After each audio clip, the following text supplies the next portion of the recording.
Welcome everyone to our chat session. Today we're diving into 7 shocking everyday things that, you just can't do in China. Oh, this is going to be fascinating. There's so much cultural nuance here. Exactly. It's like, you think you know how things work in a typical Western setting, and then boom. In China, normal routines like using a clothes dryer are completely off the Yep. table. Right, I was really surprised by that. I mean, no clothes dryers at all. How do people manage laundry? Yeah, it's crazy. Apparently, most apartments and hotels don't have them. Instead, folks hang their clothes out to dry. It's like, back to basics. Clothesline drying is the norm. Yeah. And what about the whole issue with Western medications being hard to get? That sounds like a serious hassle.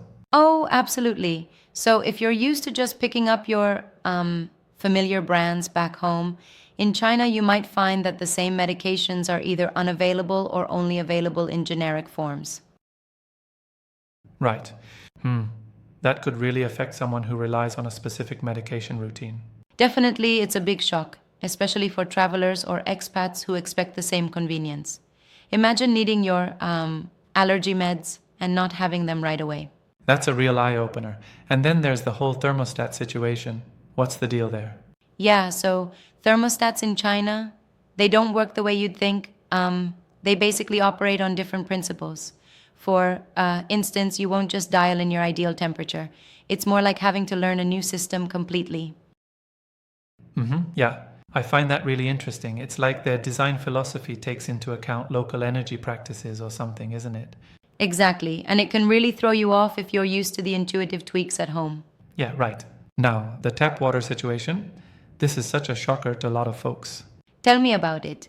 In China, tap water is generally considered undrinkable, so you can't just like fill up your bottle straight from the sink. Okay, but then doesn't that mean people depend on bottled water or water dispensers almost exclusively?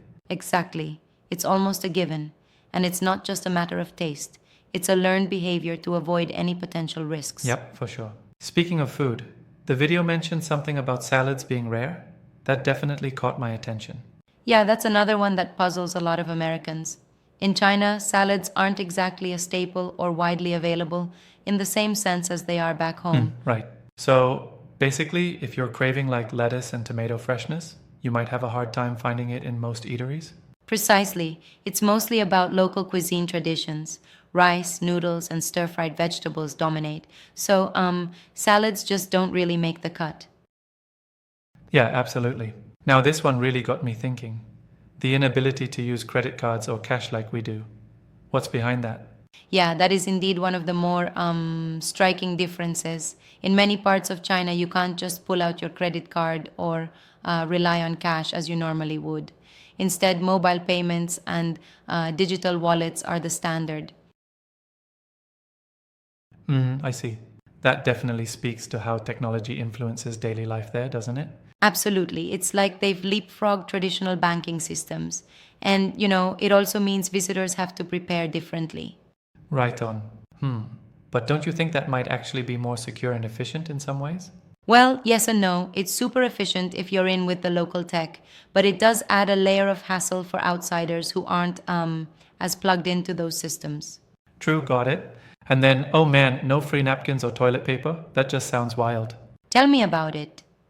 In a number of public places, especially outside of upscale hotels, you're not going to find free napkins or even toilet paper provided in restrooms. It's one of those little cultural differences that really indicates how norms vary. I mean, that's such an everyday thing for us. It's almost shocking when you realize you have to like bring your own sometimes. Exactly, and it just goes to show that what you might take for granted, like complimentary hygiene supplies, isn't universal. This really makes you think about how everyday conveniences are culturally dependent, doesn't it? Indeed, and it's fascinating because these differences highlight how lifestyle and traditions shape even the smallest details of our day to day habits. Absolutely, yes. You know, one might argue that while these differences can be inconvenient for visitors, they also, in a way, protect traditional practices. Would you say that's the case? That's a great point. Yeah, it's like each of these quirks reinforces a form of cultural identity. I mean, no clothes dryers, for example, isn't just about technology. It's part of a broader lifestyle that values natural airing. True. I can see that, though I respectfully think that sometimes the adaptation can be more challenging than beneficial, especially for travelers. Absolutely, I get where you're coming from. It's a double edged sword. While it keeps traditional ways alive, it can also create hurdles for those used to, well, modern Western conveniences. Right, exactly. And what do you think is the biggest takeaway from these culture shocks? Honestly, it's about being open to different ways of living.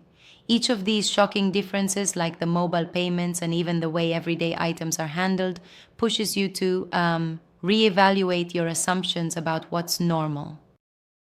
Yep, for sure. Wow, it's just so enlightening. It really shows that when you travel or live abroad, you're not just visiting a new place, you're entering a whole new way of life. Exactly, it's like each little shock builds a broader picture of local culture and helps bridge understanding between, say, China and the USA. Absolutely. Thanks for walking through these differences. It really paints a vivid picture.